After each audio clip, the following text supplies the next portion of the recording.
Hey guys, Miguel Gomez here with tdkrepair.com, and sorry for the delay, but I'm finally reviewing the Yokomo BD9. Let's get started.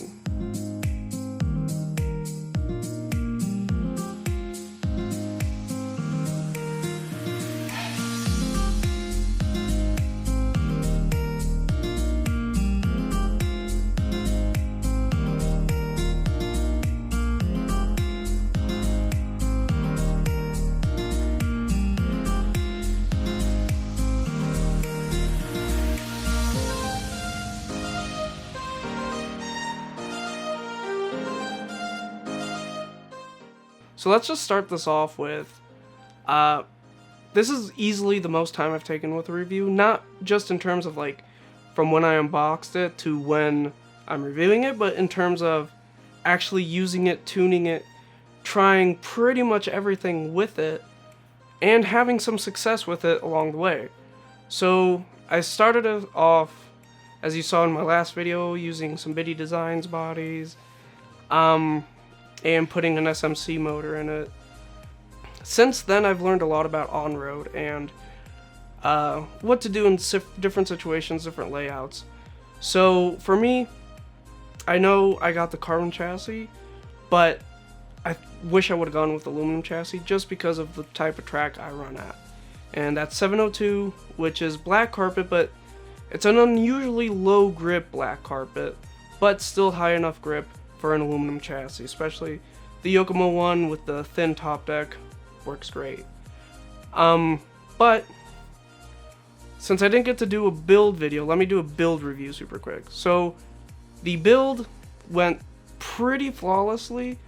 It was a later kit, so they didn't have the spring cup issues or anything like that. So I originally bought the BD9 for testing TDK sauce on carpet and on road, just to see if it actually works on more than just one setting, and I'm glad to say it does.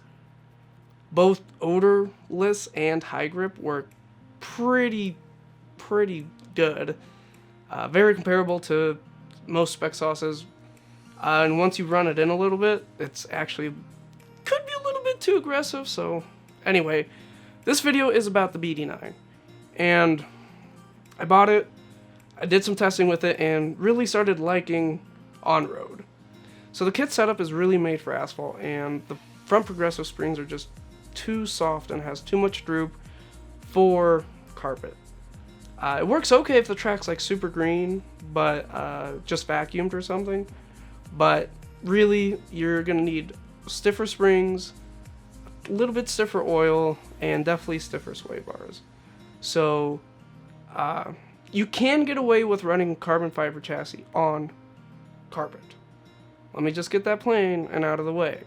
There's a lot of guys at 702 that run carbon chassis all the time. I used to run them until I bought the aluminum chassis, and you can make them work. They're very quick. I just feel they're a little less consistent, the aluminum chassis.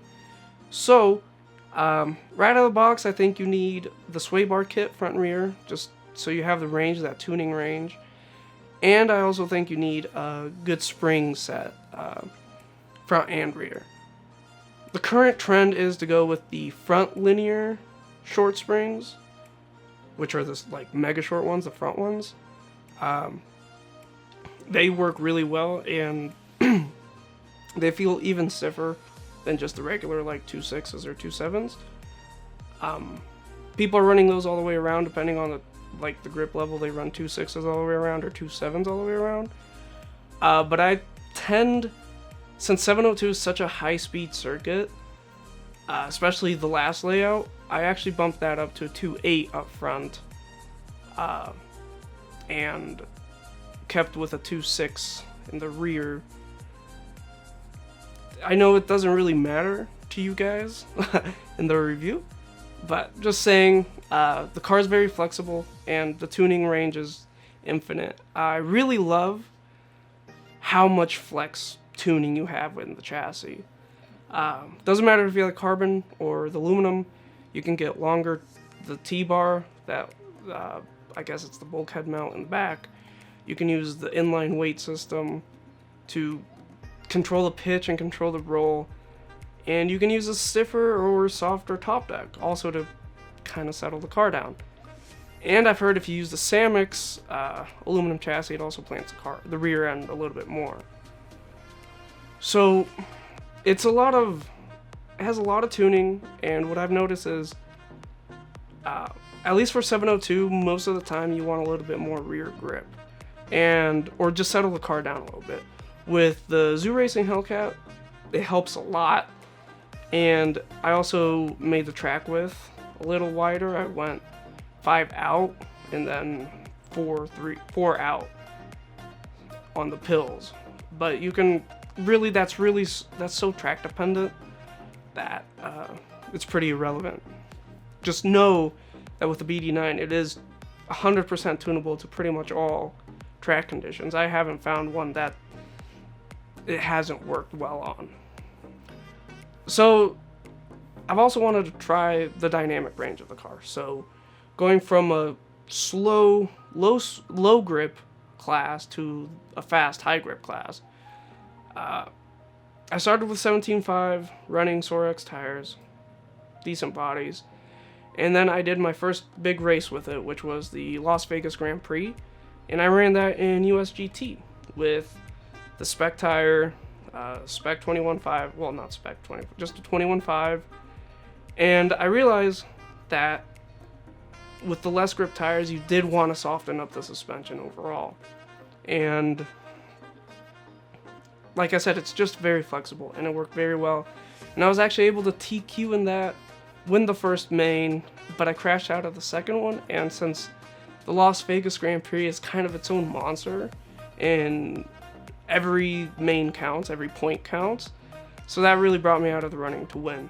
But it was it was the fastest USGT car by 0.1. That's against Awesomatics, X-Ray, all that, with Team Scream motors and all the fancy stuff. But it goes to show that it is a very good, very flexible platform, and it does work with lower grip situations like a USGT. Then I did my next big race, which was actually a couple weeks ago, which was the Las Vegas High Rollers race, and that was actually a really good race. Very competitive people. Some guys flew out from Florida, Arizona, California, all over to come do this race, and the 17.5 class was super competitive. Like, I think the top 6, top 7, we were all separated by milliseconds, like tenths of a second. And very close, very, very good drivers. I was able to pretty much finish second every single race, and I came in second overall, and it felt pretty good considering that was some of the first hardware I won, apart from the TQ plaque with it. And knowing how well the car did and how well I did at the High Rollers race actually gets me really excited for IIC, and makes me kind of want another chassis, like another BD9 to run 2 classes. But it is not cheap, and that comes to my next point. Is it worth the $500 plus? So comparing this to like an X-Ray T4, which some of the fastest guys at 702 run, I would probably, depending on how your track is or your local hobby shop is with parts, I would probably go with the X-Ray. It's been around a lot longer, it's more durable, and it's very similar. I personally still like the Yokomo a little bit more. I think it looks better. I think it drives a little bit better. Not much different. They're both very, very similar, very good cars. Just so close. But I like the BD9 because I don't run for Yokomo, but I just like the way the car drives. And part support is getting better all over. They're getting more and more popular. On-road and off-road, they're getting more popular. And yeah, The car is clearly quick. That's its main strength. It's a fast car. It handles super well, and it's very adaptable. My biggest weakness, the biggest weakness in the BD9 for me, is durability. Especially if you have the graphite or the molded carbon fiber parts. That is not... How easily it breaks, to me, is not acceptable, but I come from a world of off-road where you can flip upside down and still keep going at full speed. This, you kind of tap a corner, you rip a wheel off.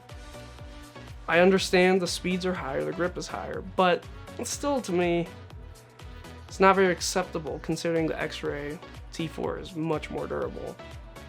And one of the things that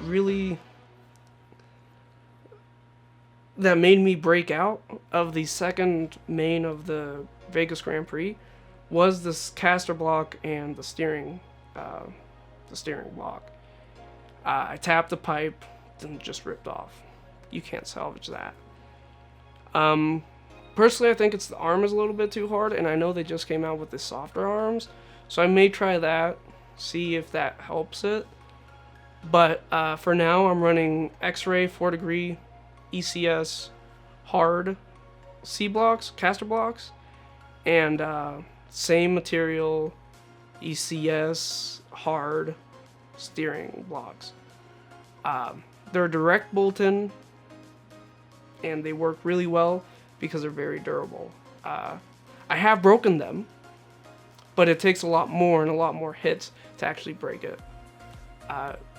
You'll probably crack your wheel before you actually break it.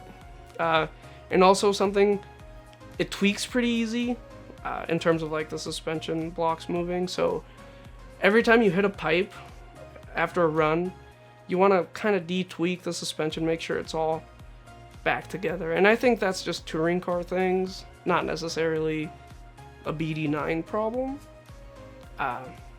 One thing also about the durability is I've cracked the stock carbon fiber chassis. That was a big crash. I got spun out and full speed reversed into a wall. That cracked the chassis and the top deck. Nothing else broke, but not ideal. And also, similar situation, I tweaked an aluminum chassis and broke a top deck as well. Which, that one hurts more because the aluminum chassis is $100. And I've got a de-tweak station now, and the top decks, I think you're going to need to buy quite a few just to have, especially if you're running the 1.6 mil top decks, get a few up for spares. You don't know, because they crack, actually. I have props. They crack right here where they mount right above the motor. It's just it's so flimsy right there because that's not connected. And it's just a super thin piece of carbon. So it's hard to see, but it's actually, the carbon's delaminating right there. Yeah, see, I didn't crack that. This was broken. Don't worry, I'm not breaking it on purpose. So definitely get a couple top decks. At least 2 for a big race. At least 2. Because for the high rollers race, I actually broke 2. Just big crashes. Obviously, they're not meant to crash. And the speeds modern 17.5s achieve is not borderline mod, but it's definitely fast. And the durability is not ideal, but it is kind of just a problem with touring cars. They're a little bit fragile. Do I think the BD9 is worth the $530, $550 price tag? Yes, if you compare it to an Associated or like a Mugen or the Kyosho. It's harder to swallow considering the X-Ray is about the same price, a little bit more expensive, and the part support is so much wider for the X-Ray. I'm personally going to stick with the Yokomo as long as I can, and I've been really liking it. I've only had it for a few months and have had some success with it, so I'm hoping IIC will just solidify what I think about the car and what how important on-road is to me.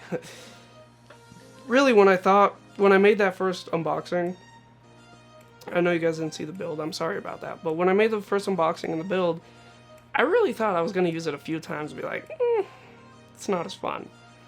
But it's a different challenge. On-road is a different challenge to off-road. And to me, it's equally fun in its own way. So final thoughts on the BD9. It's a very competitive, very fast, very tunable chassis. It's also right there with the X-Ray and the Awesomatics in terms of competitiveness and speed. Depending on your track, depending on the layout, depending on the surface, it may well be the fastest car out there. And if not, you can definitely tune it to be close. Now, would I buy another one? Yes. But if I was starting out again, would I? Maybe not. I may go for the X-Ray for part support. But like I said earlier, Yokomo is increasing their part support all over, and it's kind of hard to find a hobby shop that doesn't support at least a little bit of the common breakages for the Yokomos. So take it with a grain of salt and base your decision not just around the car, but also the environment, the people. Is there factory support where you live? Is there a team driver where you live that can help you out tuning? If not, maybe stray towards one that does. But I know Joe Pillars and the whole Yokomo team are really working to get some team drivers in pretty much every state to help people and to make everyone go faster with their Yokomos. And yeah, I'm gonna happily keep racing it until the next one. Sorry again for the delay, guys, with the video. I've been very busy, been focusing very heavily on racing and improving my own driving so I can inform you guys better and more accurately about tuning, setup, tires, bodies, all that. I want to become a better racer so I can do better YouTube videos. And hopefully that starts showing in my next couple videos. And anyways, guys, thanks for watching. This has been Miguel Gomez with tdkrepair.com. Don't forget to check out tdkrepair.com for the only safe and biodegradable tire sauce in the industry. See you guys next time.